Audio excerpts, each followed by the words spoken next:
Byrne. I'm the Mature Student Officer, and I'm really delighted to be joined by one of our wonderful students, Maureen Penrose. Maureen, do you want to put on your camera and unmute and just say hello to everyone? Hello all, I'm just looking at my photo there. It doesn't look very mature, but I am. You are so young at heart, Maureen. You're absolutely an inspiration to everyone. So Maureen will be joining us later on just to talk about her experience of being a mature student. So if you have any questions for Maureen, please do pop them in the Q&A box there. And just to say as well that we will take questions at the end. So after each section of my presentation, if you have any questions that weren't answered in the presentation, by all means, pop them in there and we'll get to them towards the end. And just to say as well that while we are able to manage our mics and our cameras, our video, you automatically muted.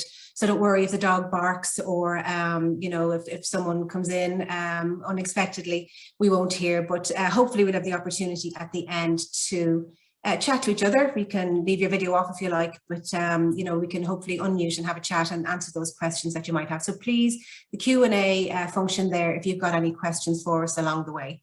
So thanks, Maureen. We'll talk to you a little bit later on. So what I'm going to do now is I'm going to share my presentation with you. So just bear with me while I pull this up.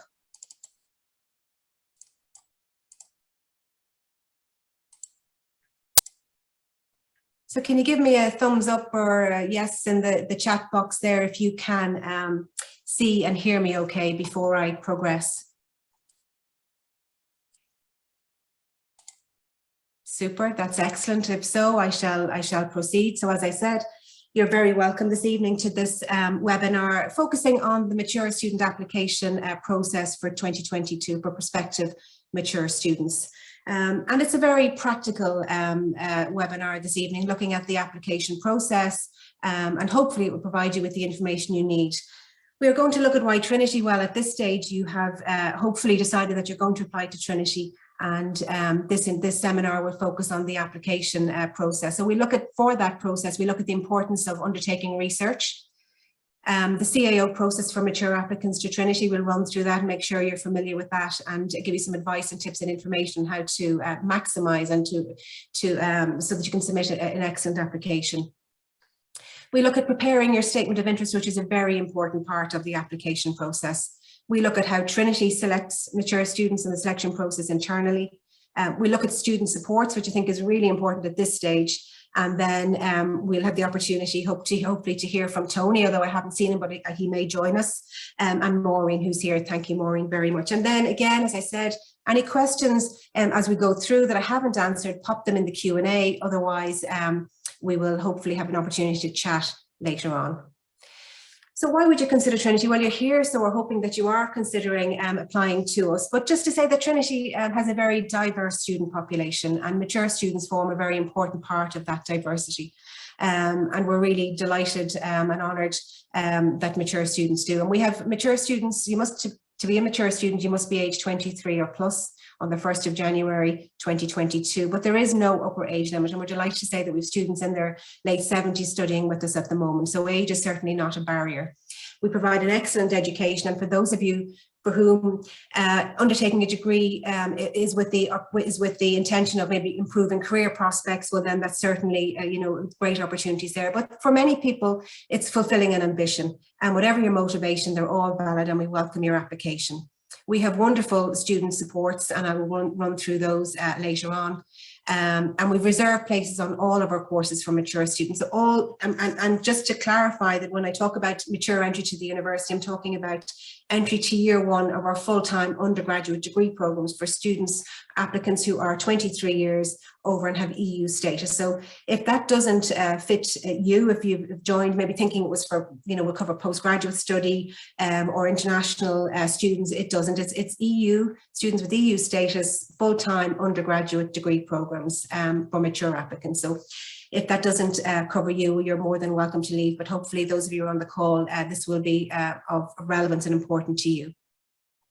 Many of our courses have no specific requirements, and I'll talk a little bit about requirements for courses later on. So for all the courses in the arts and humanities, many of the other courses, there are no formal requirements. So we don't say you have to have X, Y, and Z subjects or specific Leaving Cert points. But so there are great opportunities for studying as a mature student in Trinity. I just want to highlight the importance of research, because as you've made the decision, you've undertaken your initial research and identified the courses that you wish to apply for, but now you're reaching the stage where you're making your application. So it's really important that you do detailed research into the course that you're applying for, or courses indeed. There's lots of information in the online prospectus. But really, I would encourage you, if you didn't attend our virtual open day in November, that you could go onto the open day website. The presentations are there from the courses and the student support services, etc. And I would encourage you to view those, particularly for the courses that you're interested in studying. And check out the Trinity website. It provides supplemental information that may not be available in the prospectus or at the virtual open day presentation. So please do your detailed online research. Contact the schools and departments. If you're interested in studying science, or if you're interested in studying English, please feel free. There's always a further information email. Contact the school and see what information they can provide you. If you know somebody studying on the course or studying in Trinity, by all means, get in touch with them and ask them their advice and information. It's all really vital, and it really will help you in making your application. I suppose that was course research, but I think it's equally important to look at financial research. And every year, and it's unfortunate when we come to orientation time, there will always be somebody at the end of the first introductory day will come up to me and say, I didn't realize I had to pay fees and I'm not going to be able to take up this course. So please do your financial research now, before you apply, while you can, and have the time to make an informed decision on whether or not you should make an application. For example, do you qualify for the free fees initiative? If you don't, how will you fund yourself for 4 years? And oftentimes students will say, or applicants will say, I have savings, I have enough to get me through first year, but it is a 4-year degree program. So how will you fund yourself for 4 years if you are not eligible for the free fees initiative? Will you be eligible for a grant? Please do check out Susie there to find out if you will be eligible. If you're in receipt of a specific qualifying social welfare payment, you may be eligible for the Back to Education allowance. So again, contact your local social welfare office and inquire about that. All of the information on finance and student finance is available at the Student Finance website, studentfinance.ie. So please do check that out in advance. And it includes information on the 1916 bursary and university. There are two significant scholarships that I just wanted to draw your attention to. The 1916 bursary is a €5,000 per year scholarship, and university up to €7,000 per year. So they're really quite significant. So please do inquire now about finances and all of the available scholarships, grants, and the free fees initiative. I suppose it's important as well, and from my experience of working as a mature student officer over the past number of years, to consider the impact on college life. And as I'm sure Maureen and Tony joins us, it does have a significant impact on your family and home life. So just, some questions to consider before you make your application. Do you have a quiet space at home in which to study? And I suppose that was always true, but even more important now that we're in a very much blended approach to delivery of our education in Trinity.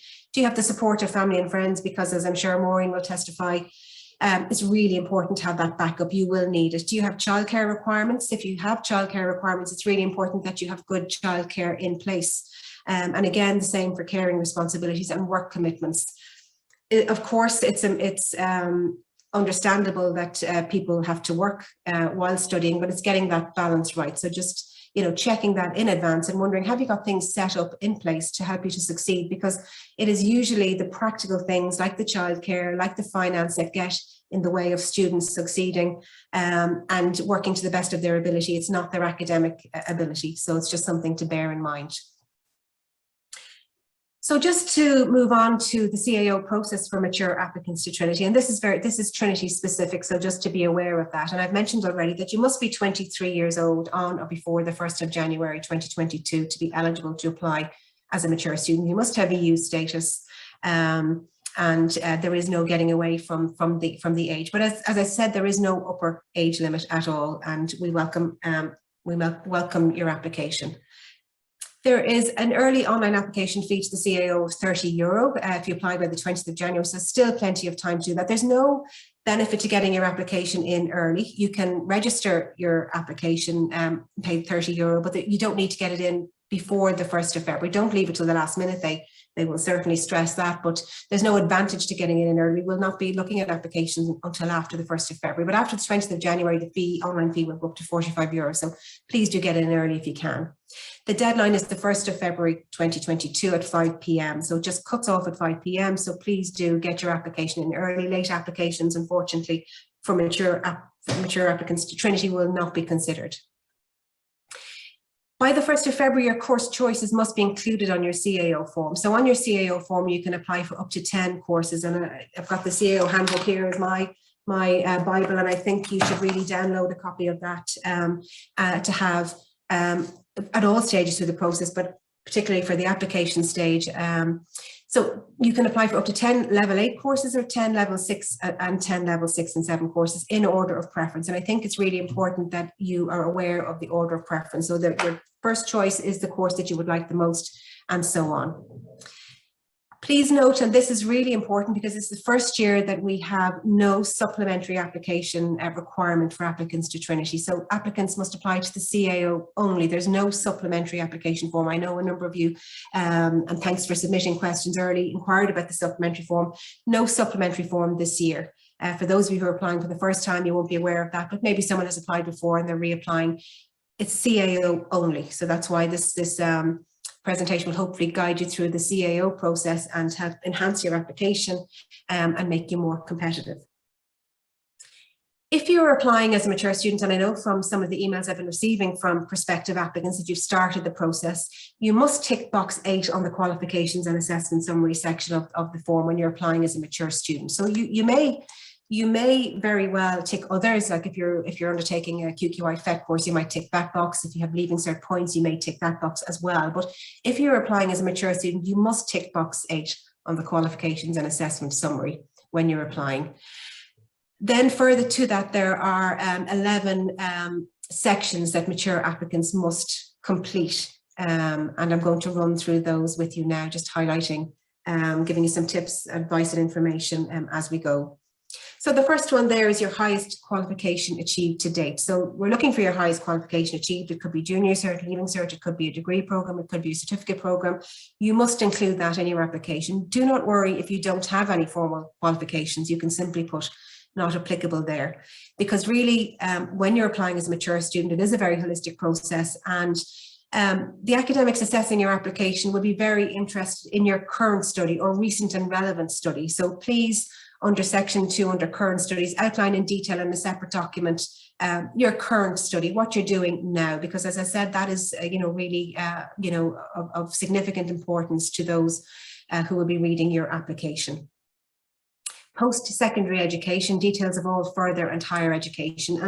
And the more information you give the panel about your history, your work history, or your educational history, the more information they have, and the easier it is for them to make a decision on your application, whether or not to call you for interview. So please do include all of your further and higher education achieved to date. If you've taken any second level exams, please provide the results for those. I know some applicants may not have access to those. They're not very important, but if you do have them, again, it's something that they can give you credit for. It's not going to take away, it's something that can be added. So please do provide those exam results if possible. As I've said, it's a very holistic process, and it's not all about,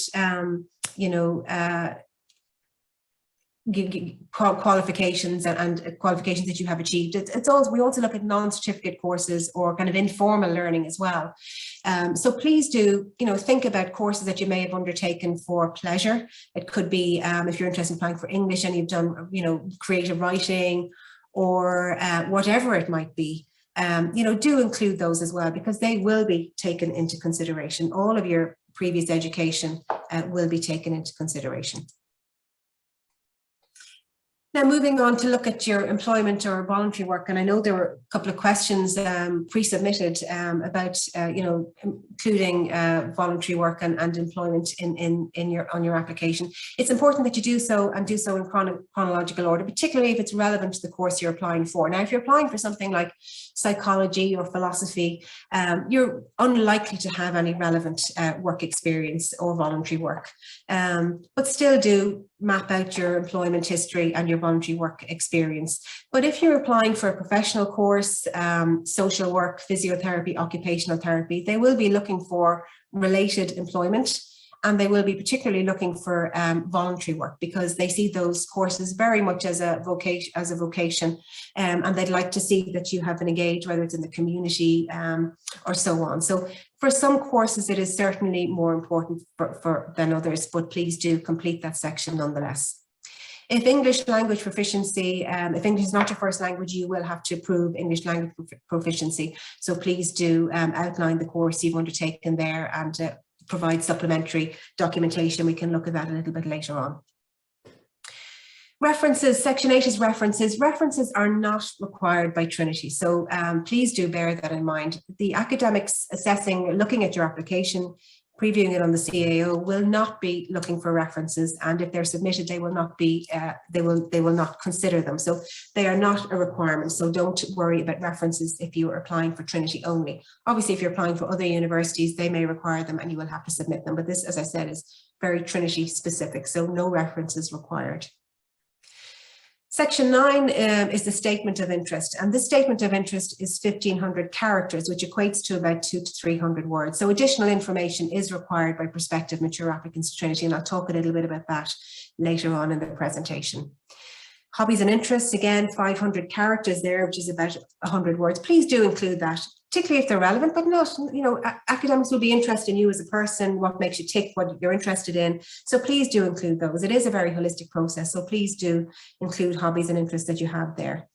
And 11 for any additional information, particularly if it relates to special arrangements required during the assessment process. So for interview, for example, if you need any accommodations or assistance there, please do let us know, to let the CAO know, and we will know from that. And just to say that there was a pre-submitted question about interviews. The interviews will take place virtually this year, I imagine, for most courses, unless something radically changes. But if currently the status quo, we will be looking at online interviews, which have worked incredibly well over the past couple of years.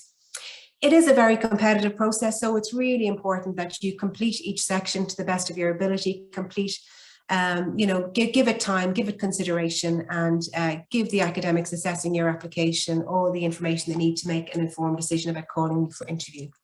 I just wanted to particular note for applicants who may be interested in nursing and midwifery. For nursing and midwifery, you're not required to complete the applicant sections 1 to 11 unless you're also applying for a course you wish to be considered for on the basis of mature grounds. So if you're applying for nursing midwifery and then decided, well, I might apply for social work as well, you would have to complete those sections. But for nursing and midwifery, mature applicants, they're ranked based on their score in an assessment test, which is required by the Nursing and Midwifery Board of Ireland. And please do have a look at their website, nmbi.ie, for more information on that. So that's just an important point to note at this stage. As I've said before, the space in Section 9 is not sufficient to allow the academics assessing your application to make a decision on whether or not to call you for an interview. So we do ask you to provide up to 1,500 words for each Trinity course that you're applying for. Now, there are 10 options on the CAO level 8, but you may only be applying for 1 or 2 Trinity courses, 3 maybe. You are welcome to apply for up to 10, but if you do, you will be required to submit a statement of interest for each one of those, because they will be used in shortlisting, and I'll talk a little bit about that later on.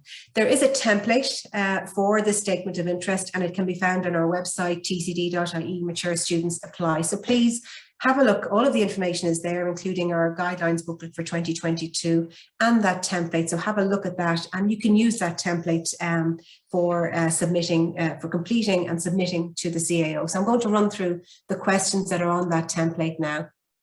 So the question one is, what aspect of the course interests you the most? So I suppose what they're really looking for here is, one, do you know what the course is about, and are you ready to take up this course? So this is where your course research comes into play. All that research you've undertaken into the course should be clear that you know what the course is about, and that this course really is for you. So it's really, really important. The word here, words 500 to 700 words, please do work up to that limit. The more information they have, the better. Question two there is, what has led you to the point where you decided to return to education as a mature student? So here you're invited to highlight the relevance of your educational work and life experience. It could be voluntary work as well, to the subject or course that you're applying for. So if you're applying for social work, maybe it's because you had years and years and years of experience of maybe fostering.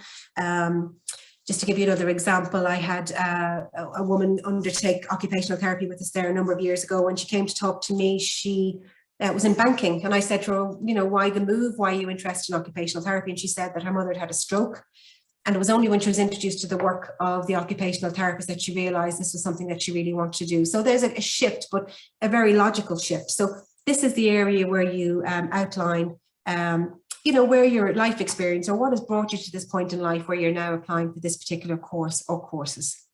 And again, the word limit there, 500 to 700 words. I would, if I were you, I would work up to that word limit.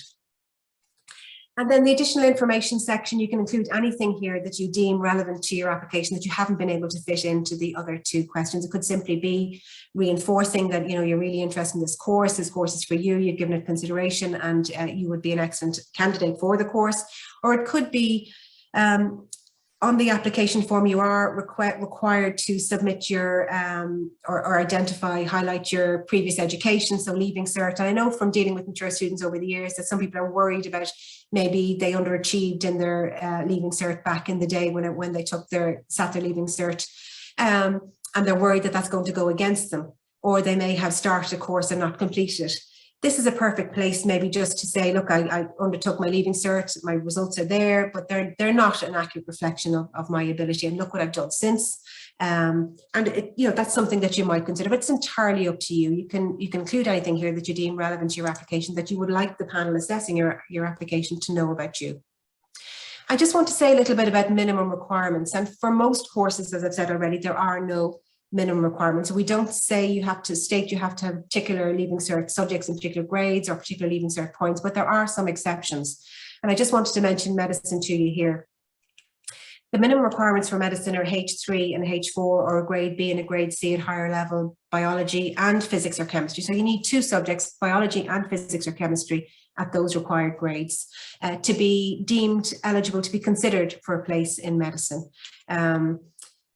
Applicants are required, medicine only are required to submit a CV, and they must sit the HPAT Ireland admissions test, which takes place between Friday the 18th and Monday the 21st of February. So the equivalent piece there is really important. There is no moving away from those minimum requirements, but if you have undertaken a course previously and you feel, well, I did biology leaving cert, I never did physics or chemistry, but I did a course subsequently which covered physics or chemistry, you know, that may be deemed to be equivalent. So it's worth, you know, including that information in your application. Also, just there were a couple of questions pre-submitted about other specific requirements. All the requirements are outlined in our guidelines booklet 2020, available on the Mature Student website in the apply section. But other courses with minimum requirements will be courses like maths, computer science, engineering. Those courses require higher level maths or C and higher level maths or equivalent. And again, the equivalent is important to consider. We do take maths for STEM at further education as an equivalent, but again, you may have undertaken a course that you think was at that level. You're by all means contact us and we can let you know whether or not you meet that. But if there is a requirement in place, well, then you must meet that requirement to be considered. So you will have to submit supporting documents to the CAO, and there was a question about that. How do you do that? You post them to the CAO, making sure that you have your name, your CAO number, and all of the documents. They will be uploaded and they will be accessible and available to us when we're assessing your application. So if you have in your application stated that you have a particular qualification, well, then you must submit evidence of that to the CAO. Any documents requested by assessors to support your application. So on the previous slide, we were talking about medicine.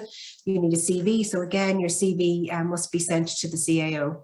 If English is not your first language, you must provide evidence of English language competence. So your test results, they can be forwarded on to the CAO as well. Your statement of interest, particularly important. As I said, the space on the CAO form is not enough. You will need to use the Trinity template. And you will, if you use the Trinity template, there's space there for your name, your CAO number, your course, and post that to the CAO. So again, all of your documentation, and the CAO do not take responsibility for additional supplementary supporting documents. It's up to you to get those in. They will not follow you for them. And don't send any originals, certified photocopies are absolutely perfect. You will not get any of the documentation back.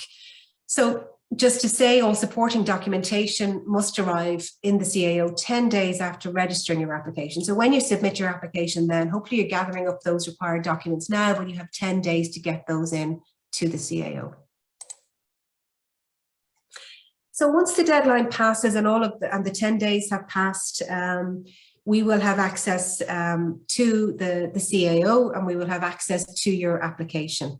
And it is not me who will be shortlisting and calling people for interview, but each school, each course will have a panel of people that they have nominated, usually 3 or 4 people who will take on the task of recruiting the mature students for next year. And what they will do is they will review your application on the CAO, they will read your statement of interest, and they will read your relevant supporting documents. And then based on that, they will shortlist and call people for interview. And I know there's a question about how that works, about calling people for interview.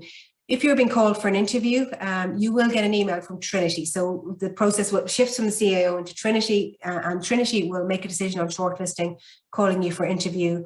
And as I said, most likely they will be online, and they take place between March and the end of May.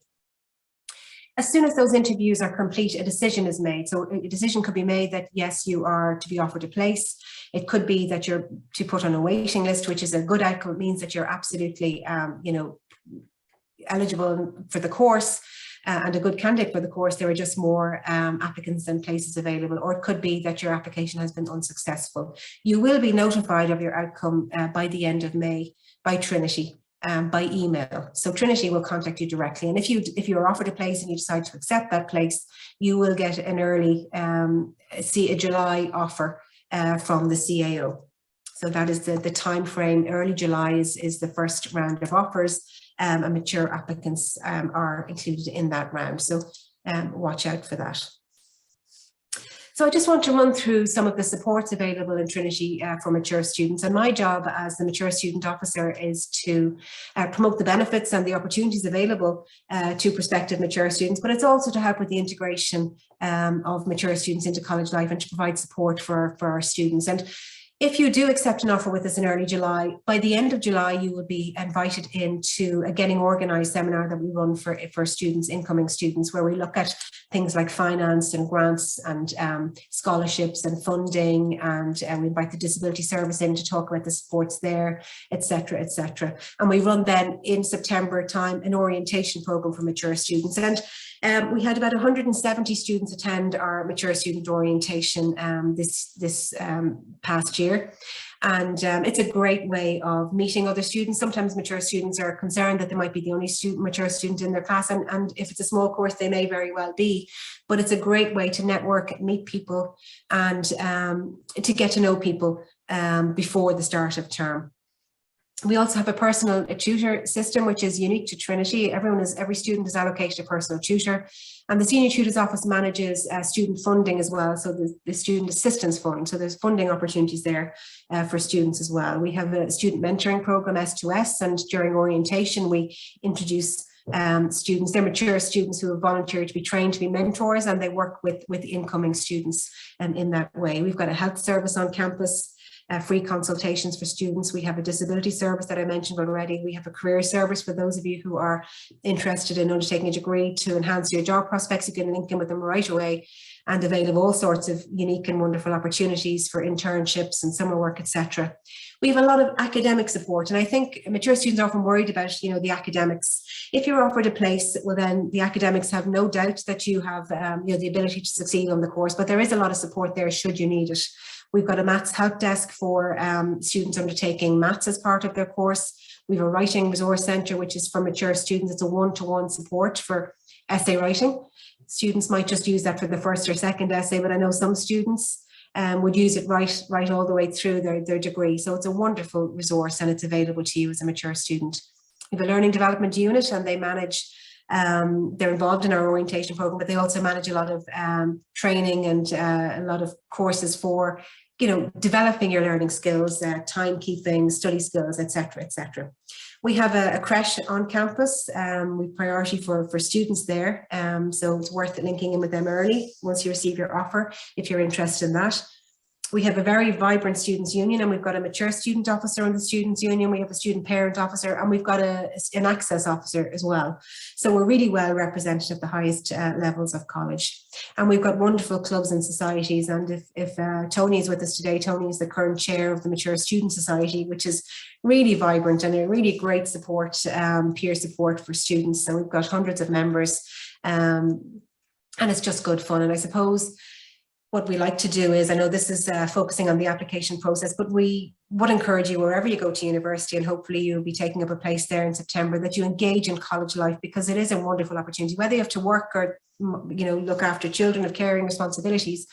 If you engage in college life and give it a little bit, it will enhance your experience of the university, which is, and it's quite a unique one. So we really do encourage you to get involved. And we have a sports centre as well on campus for students. So I wanted to touch on the foundation course for mature students, because I'm coming to the end of my presentation, but this is a wonderful opportunity. It may not be open to all of you, because there are eligibility criteria attached to the foundation course for mature students. It's usually for students who haven't had the opportunity to engage in education from school, but it's a wonderful course, and students who undertake this course are facilitated entry to the university. So while there are reserved places for mature students on all of our undergraduate degree programs, there are also reserved places for facilitated entry from the foundation course and our partnership courses in Pearse College in Crumlin and Plunkett College in Whitehall. So there are 25 places on each of those courses, and they're wonderful programs. For more information, I'd encourage you to email foundationcourse@tcd.ie. And just bear in mind, the deadline is the 28th of March. So you may very well apply as a mature student via the CAO, but you could also apply after that deadline for this particular program. So you can apply for both. So if you're eligible for this, I would encourage you to do so. It's an excellent opportunity.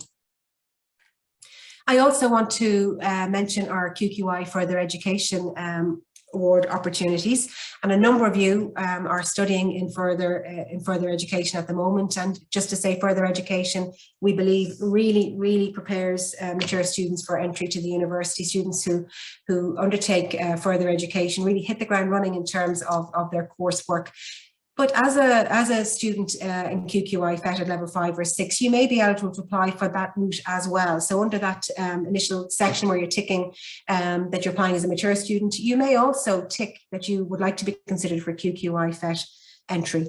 And there are a number of wonderful courses available there, and we've got new courses there for entry to dental technology, a 3-year degree this year. So we're expanding every year. So you are welcome to apply via that route as well, if you're eligible to do that. So I know I've talked a lot and about some quite detailed information. And if there are any questions on any of that information, I'd be delighted to take them at the end. I'll have a look at them now when I introduce you to our students, and hopefully we can open up and have a conversation at the end, time permitting.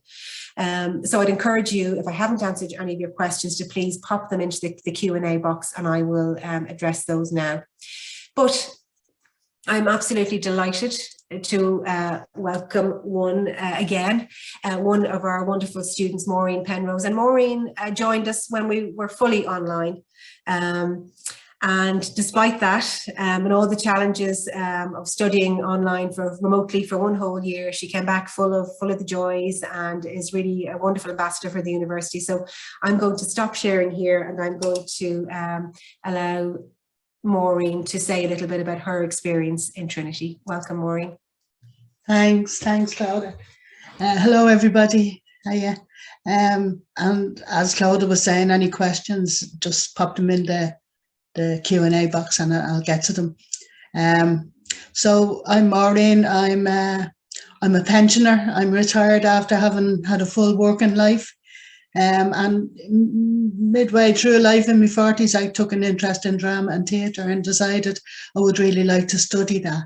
So when I retired, I thought I'd love to go to Trinity.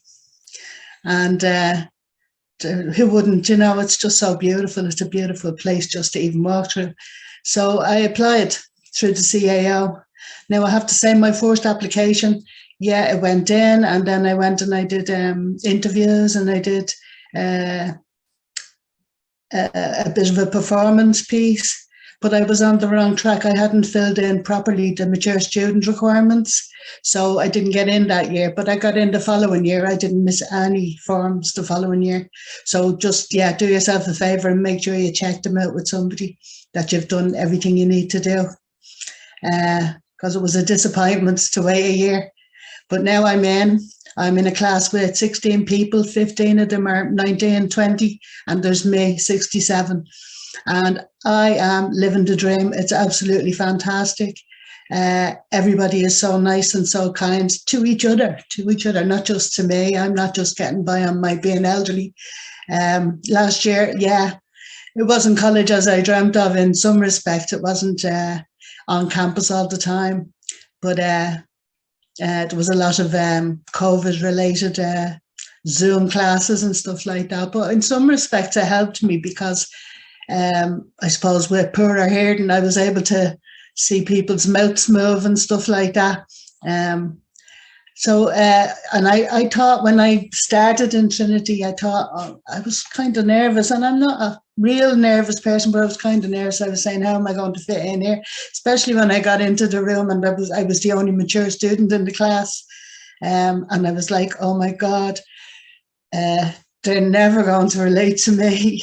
But, you know, they came in their different times and places and said, we're delighted to have you, Maureen. We're delighted to have your perspective on life and your experience of life in our class. I'm studying drama and theatre, so I suppose life experience is a quality or a qualification in that case, and in any subject.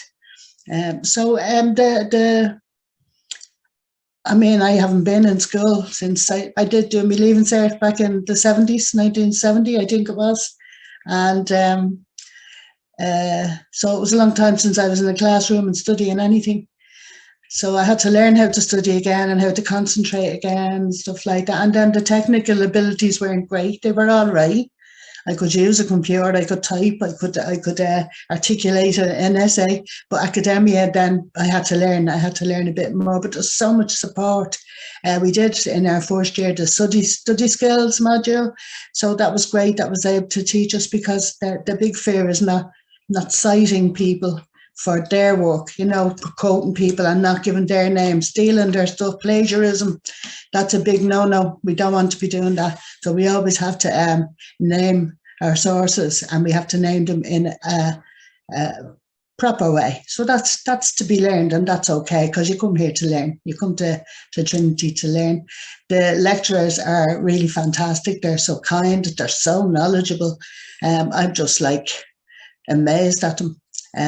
But I am learning. I'm learning loads. I'm learning how to do what do you call them? PowerPoint presentations. I'm learning how to do loads of stuff I never knew how to do. And I'm real proud of myself. I'm real proud of being in Trinity College. I'm real proud of the class I'm in. The students I'm working with are fantastic. I absolutely love them.